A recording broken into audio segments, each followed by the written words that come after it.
안녕하세요. 당근쌤의 수학교실입니다. 오늘은 6학년 1학기 수학 4단원 비와 비율 세 번째 시간입니다. 교과서는 78에서 79쪽이에요. 우리가 저번 시간에 비에 대해서 배워보았는데요. 비에 관해서 잠깐 복습을 해보도록 하겠습니다. 두 수를 나눗 셈으로 비교하기 위해 기호 콜론을 사용하여 나타낸 것을 뭐라고 했었죠? 비라고 합니다. 두 수 3과 2를 비교할 때는 3대 2라고 쓰고 3대 2라고 읽습니다. 3대 2는 3과 2의 비, 3의 2에 대한 비, 2에 대한 3의 비라고 읽습니다. 모두 다 같은 표현이에요. 비 3대 2에서 기호 콜론의 오른쪽에 있는 2는 기준량이고 왼쪽에 있는 3은 비교하는 양입니다. 까지가 우리가 저번 시간에 배웠던 내용의 핵심이 되겠습니다. 오늘은 비율에 대해서 알아보도록 하겠습니다. 교과서는 76쪽이에요. 문제 1번을 함께 보도록 합시다. 연순의 모둠은 도넛 20개 중에서 10개를 팔았습니다. 판매한 도넛 수는 처음에 있던 도넛 수의 몇 배인지 알아봅시다 라는 문제네요. 우리가 문제를 보면 항상 해왔던 거 있죠? 뭐였죠? 문제 속 키포인트 파악. 이 문제의 키포인트는요, 도넛 20개 중에서 10개를 팔았다는 것이고요. 그 다음에 이 문제는 뭡니까? 판매한 도넛 수는 처음에 있던 도넛 수의 몇 배인지 알아보는 문제가 되겠어요. 다시 한번 정리하면 처음에 있었던 도넛은 20개, 판매한 도넛은 10개라는 것. 그럼 문제를 보도록 하겠습니다. 처음에 있던 도넛 수와 판매한 도넛 수만큼 동그라미를 색칠해 보세요 라는 문제네요. 처음에 있던 도넛 수의 표 한 칸에 동그라미가 5개씩 있으니까 총 20개를 칠하면 되겠죠.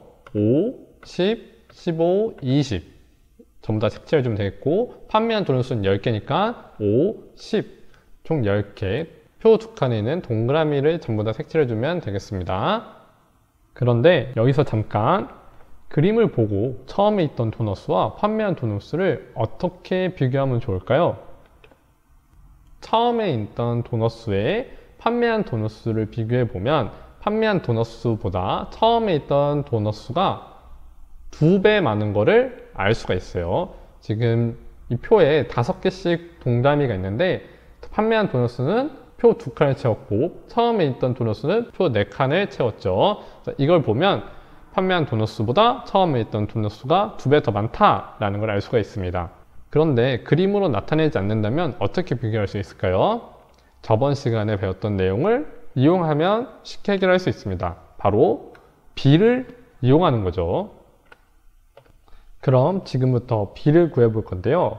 이 비를 구하기 전에 먼저 구해야 하는 것이 있습니다. 바로 기준량과 비교하는 양이죠. 처음에 있던 도넛 수에 대한 판매한 도넛 수의 비를 구하는 문제에서 무엇이 기준량일까요? 바로 처음에 있던 도넛 수가 기준량이고 판매한 도넛 수가 비교하는 양이 되겠습니다. 그 이유는 처음에 있던 도넛 수에 대해 얼만큼 도넛을 판매했느냐를 알아보는 거잖아요. 그래서 처음에 있던 도넛 수를 기준으로 하는 것입니다. 그래서 기준량은 처음에 있던 도넛 수가 되겠어요. 자, 그럼 어떻게 쓰면 되죠? 비를 나타낼 때 콜론 왼쪽에 있는 게 비교하는 양, 콜론 오른쪽에 있는 게 기준량이니까 판매한 도넛이 10개, 처음 있었던 도넛 20개, 그러면 10대 20 이렇게 적을 수가 있겠네요.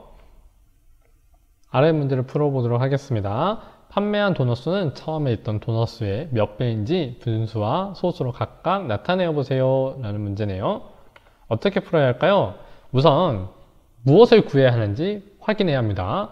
무엇을 구하라는 문제예요? 판매한 도넛 수는 처음에 있던 도넛 수의 몇 배인가를 구하는 문제예요. 그것을 분수와 소수로 표현할 뿐이에요. 자, 그럼 몇 배를 구하려면 어떻게 할까요? 바로 나눗셈을 써야 합니다. 자, 그래서 판매한 도넛 수는 10개니까 10 나누기 처음에 있었던 도넛 20개, 그래서 10 나누기 20 해서 나오는 답을 분수와 소수 형태로 적어주면 됩니다. 나오는 답은요, 20분의 10 혹은 기하분수 형태로 2분의 1 이렇게 적어주면 되고요. 뒤에 배를 붙여줘야겠죠. 소수로 쓰면 0.5배가 나옵니다. 그럼 지금부터 핵심 내용을 살펴보도록 하겠습니다.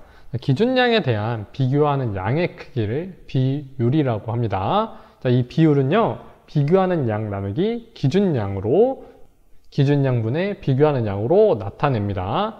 이 b 10대 20을 비율로 나타내면 20분의 10 또는 0.5입니다. 라고 할 수가 있겠어요.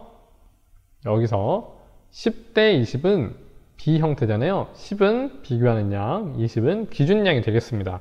그래서 이 비율은 이 b에서 뒤에 있는 수, 기준량이 분모로 내려가고요. 비교하는 양이 분자로 올라간다고 생각하면 훨씬 이해하기 편합니다.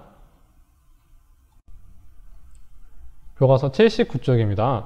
문제 2번 다 같이 보도록 할게요. 직사각형 모양 액자가 2개 있습니다. 세로에 대한 가로의 비율을 비교해 봅시다. 문제를 보면 가장 먼저 해야 하는 일이 있었죠? 바로 문제 속 키포인트 파악. 여기서 키포인트는요, 세로에 대한 가로의 비율이 되겠습니다. 문제를 한번 볼까요? 여기 나와 있는 문제는 세로에 대한 가로의 비를 구하는 문제죠. 우리가 비를 구하거나 비율을 구할 때 가장 먼저 확인해야 하는 것이 있었습니다. 바로 기준량과 비교하는 양이었죠. 그럼 기준량과 비교하는 양을 먼저 구하고 그 문제를 풀어보도록 합시다.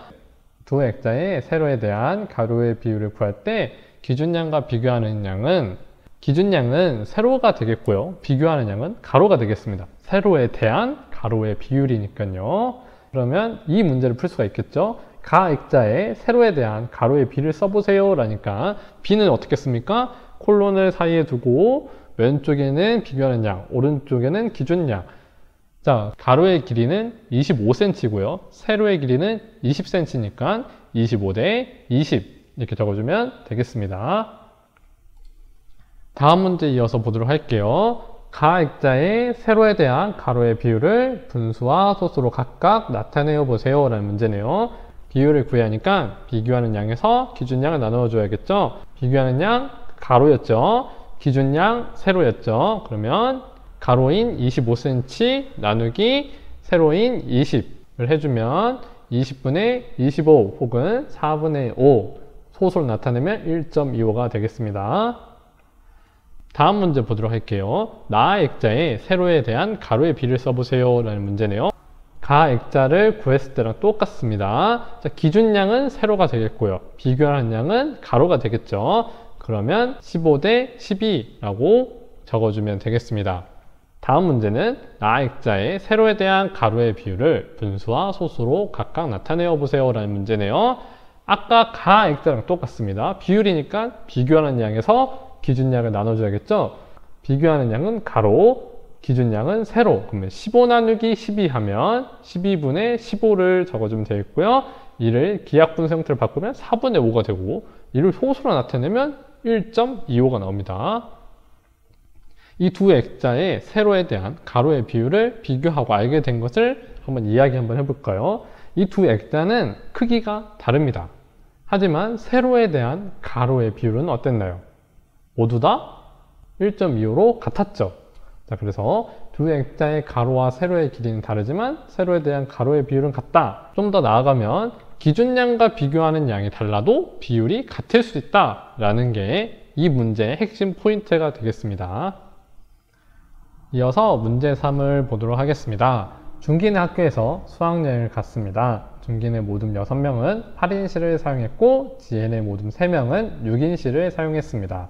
어느 모둠이 방을 더 넓다고 느꼈을지 이야기해 봅시다. 문제를 보면 가장 먼저 해야 하는 일, 문제 속 키포인트 파악, 키포인트를 다 같이 살펴보도록 할게요. 여기서 키포인트는 모둠 6명은 8인실을 사용했다. 중기내 모둠이죠. 그 다음에 지혜내 모둠 3명은 6인실을 사용했다. 그리고 문제는요, 어느 모둠이 방을 더 넓다고 느꼈는지 이야기해보자는 내용이겠습니다. 정리를 하면 중기내 모둠은 6명이서 8인실을 사용했고 지혜내 모둠은 3명이서 6인실을 사용했다는 거죠. 자, 두 모둠의 방의 정원에 대한 방을 사용한 사람 수의 비율을 구할 때 기준량과 비교하는 양은 각각 무엇인가요? 라는 문제네요. 자, 방의 정원에 대한 방을 사용한 사람 수니까 방의 정원은 기준량이 되겠고 비교하는 양은 방을 사용한 사람 수가 되겠습니다. 다음 문제는 방의 정원에 대한 방을 사용한 사람 수의 비율을 각각 구해보세요 라는 내용이네요. 자, 비율을 구하니까 나눠야 하죠. 비교하는 양에서 기준량을 나눠주면 되는데 아까 전에 방의 정원이 기준량이었죠. 그리고 방을 사용하는 사람 수가 비교하는 양이었습니다. 중기내 모둠의 비율을 구하려면 6 나누기 8 하면 되겠고요. 지혜의 모둠에서 방의 정원에 대한 방을 사용한 사람 수의 비율을 구하려면 3 나누기 6을 하면 되겠습니다. 그렇게 해서 각각 구해주면요. 중기내 모둠은 8분의 6, 기하분수 형태로 4분의 3, 소수 형태로 0.75, 지혜의 모둠은 6분의 3, 기하분수는 2분의 1 형태로 쓸 수가 있고요. 소수로 0.5라고 쓸 수가 있습니다. 자, 그렇다면 어느 모둠이 방을 더 넓다고 느꼈을지 이야기해보세요 라는 거에 답변을 할 수가 있겠죠.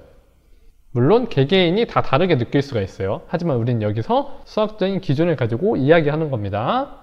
자, 그러면 아까 전 그 비율에서 방의 정원에 대한 방을 사용한 사람 수의 비율이 더 낮은 모둠을 찾으면 되겠네요. 아까 전에 누구 모둠이 낮았죠? 지혜의 모둠이 더 낮았죠? 이렇게 적어주면 됩니다. 지혜의 모둠이 더 넓다고 느꼈을 것 같습니다. 자, 왜냐하면 여기가 중요한 거예요. 방의 정원에 대한 방을 사용한 사람 수의 비율이 더 낮기 때문입니다. 라고 할 수가 있겠네요. 수학 익힘책 54에서 55쪽을 풀어주고요.